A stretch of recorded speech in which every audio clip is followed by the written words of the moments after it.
Assalamualaikum warahmatullahi wabarakatuh. Selamat pagi anak-anak. Pada kesempatan kali ini kita akan belajar sejarah kebudayaan Islam. Namun sebelum itu, mari kita mulai pembelajaran dengan pembacaan basmalah bersama-sama. Bismillahirrahmanirrahim. Baiklah, di pertemuan kali ini kita akan membahas tentang Khulafaur Rasyidin. Khulafaur Rasyidin memiliki dua arti, pertama menurut bahasa, dua menurut istilah. Menurut bahasa, Khulafaur Rasyidin berasal dari bahasa Arab, terdiri dari dua kosakata, khulafa dan ar-rasyidin yang berbentuk jamak. Khulafa mufradnya khalifah, artinya pengganti, sedangkan ar-rasyidin artinya mereka yang dapat petunjuk. Jadi, Khulafaur Rasyidin menurut bahasa adalah orang yang ditunjuk sebagai pengganti, pemimpin, atau penguasa yang selalu mendapat petunjuk dari Allah Subhanahu wa Ta'ala. Khulafaur Rasyidin menurut istilah adalah pemimpin umat Islam, pengganti Nabi Muhammad SAW yang telah mendapat petunjuk dari Allah Subhanahu wa Ta'ala untuk meneruskan perjuangan Nabi Muhammad SAW.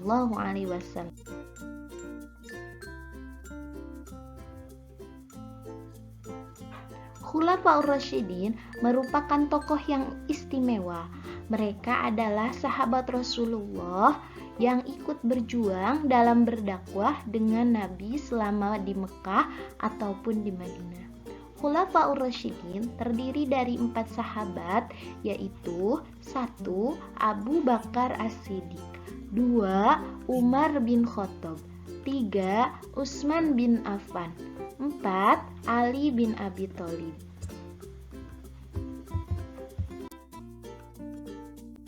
1. Khalifah yang pertama, Abu Bakar As-Siddiq. Namanya sebelum masuk Islam adalah Abdul Ka'bah. Kemudian setelah masuk Islam diganti menjadi Abdullah bin Utsman bin Amir.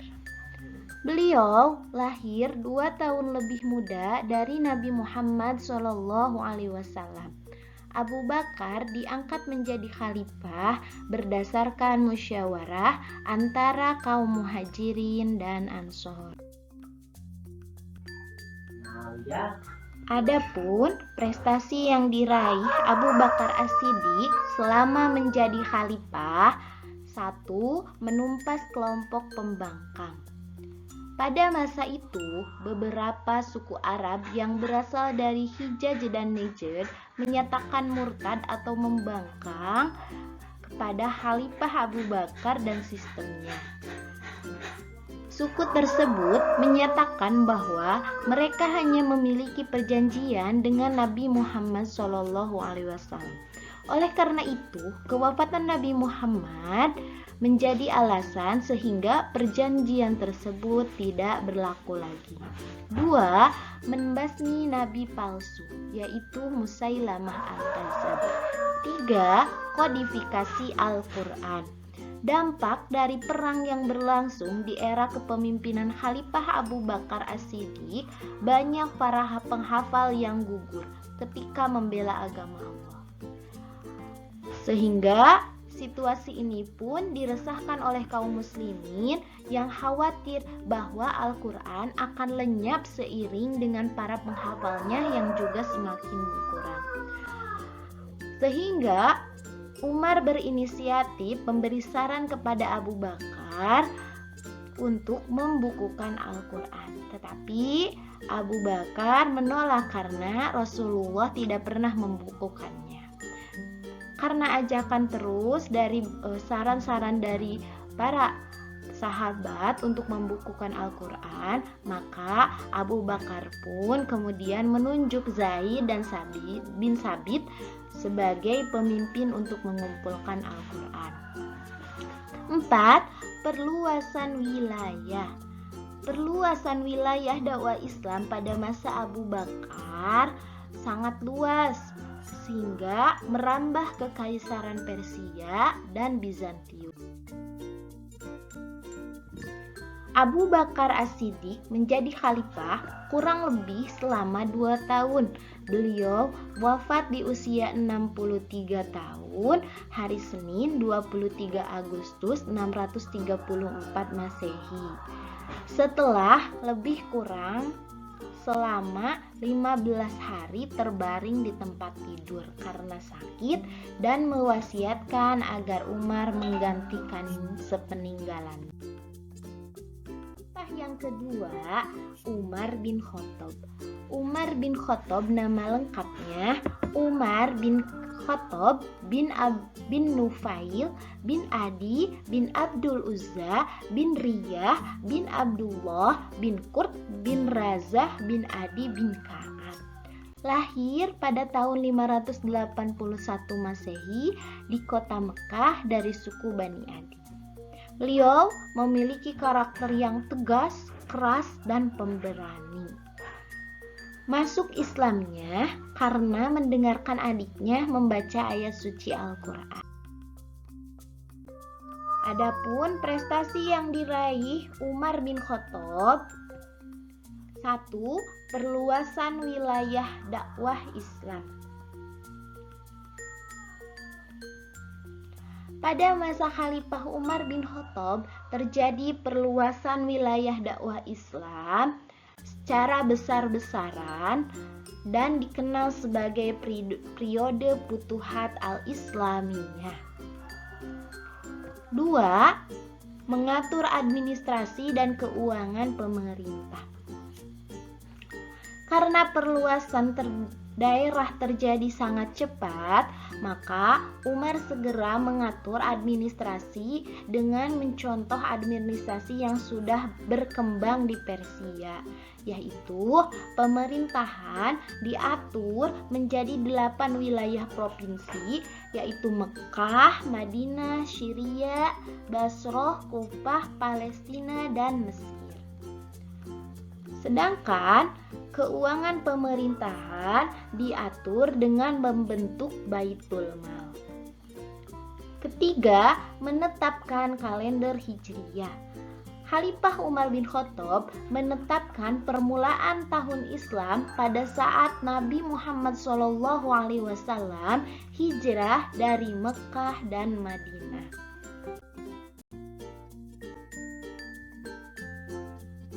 Umar bin Khattab diangkat sebagai khalifah melalui penunjukan langsung dari Abu Bakar As-Siddiq. Ia memerintah selama 10 tahun dengan berbagai prestasi yang monumental. Umar bin Khattab wafat akibat ditusuk pada saat dia sedang melakukan sholat oleh Abu Lu'lu'ah al-Majusi, seorang mantan budak Persia. Khalifah yang ketiga adalah Utsman bin Affan. Nama lengkapnya Utsman bin Affan bin Abi Al-As bin Ubay bin Umayyah bin Abdusyam bin Abdul Manaf.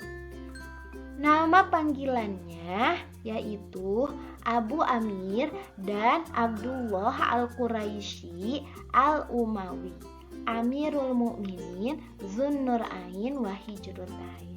Zunnurain ini gelar yang diberikan oleh Nabi Muhammad karena beliau telah menikahi 2 putri Nabi. Wahijratain ini yaitu gelar karena Utsman bin Affan telah melakukan 2 kali hijrah.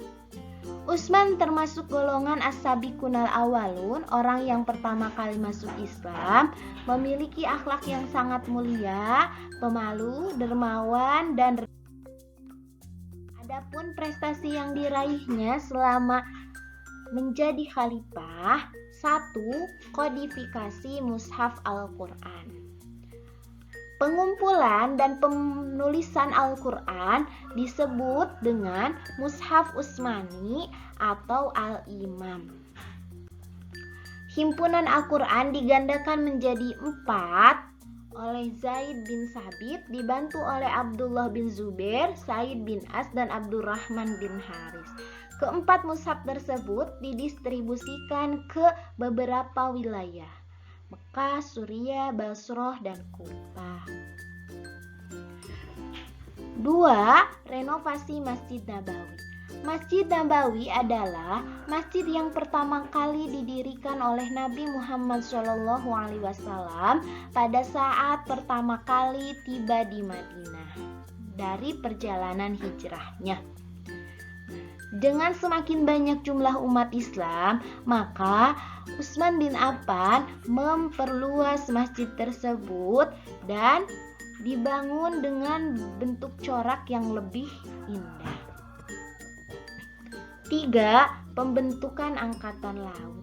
Pada masa Khalifah Utsman bin Affan, wilayah Islam sudah mencapai Afrika, Siprus hingga Konstantinopel. Makanya dibentuklah Angkatan Laut untuk melindungi wilayah tersebut.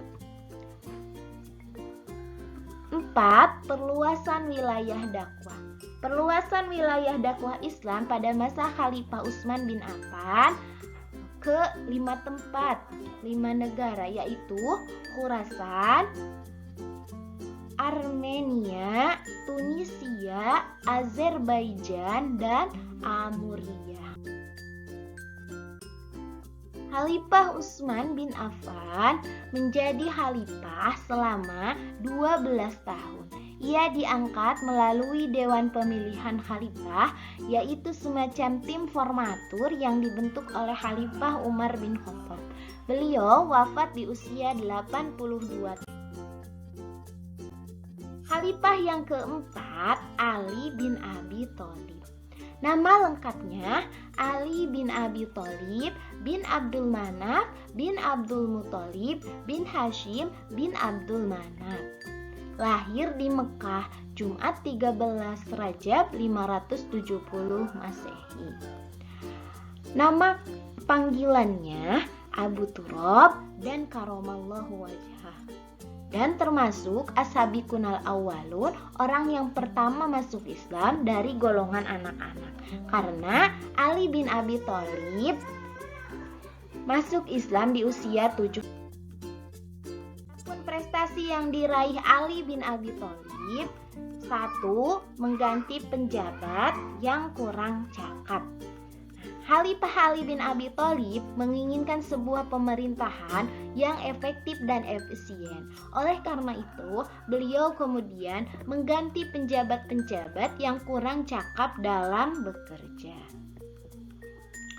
2. Membenahi keuangan negara, yaitu Baitul Mal. Pada masa Khalifah Utsman, banyak kerabatnya yang diberi fasilitas negara. Khalifah Ali bin Abi Thalib memiliki tanggung jawab untuk membereskan permasalahan tersebut. Makanya beliau menyita harta para penjabat tersebut yang diperoleh secara tidak benar. Harta tersebut kemudian disimpan di Baitul Mal, digunakan untuk kesejahteraan rakyat. 3. Memajukan ilmu nahwu. Pada masa pemerintahan Khalifah Ali bin Abi Thalib, penulisan huruf hijaiyah belum dilengkapi dengan tanda baca. Hal itu menyebabkan banyak kesalahan baca teks Al-Quran dan hadis di daerah-daerah yang jauh dari Jazirah Arab.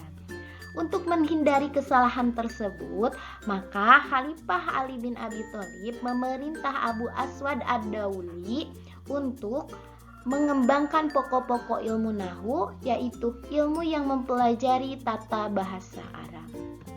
4. Pembangunan kota Kufah. Khalifah Ali bin Abi Thalib membangun kota Mekah, kota Kufah secara khusus. Pada awalnya, kota Kufah disiapkan sebagai pusat pertahanan, tetapi kemudian berkembang menjadi pusat ilmu tafsir, ilmu hadis, ilmu nahwu, dan ilmu pengetahuan. Ali bin Abi Thalib menjabat sebagai khalifah kurang lebih 5 tahun. ia diangkat sebagai khalifah dengan mengalami berbagai intrik politik yang luar biasa. Ali bin Abi Thalib meninggal di usia 63 tahun karena dibunuh oleh Ibnu Muljam atau Abdurrahman bin Muljam saat melaksanakan sholat subuh. Sekian pertemuan kali ini. Wassalamualaikum warahmatullahi wabarakatuh.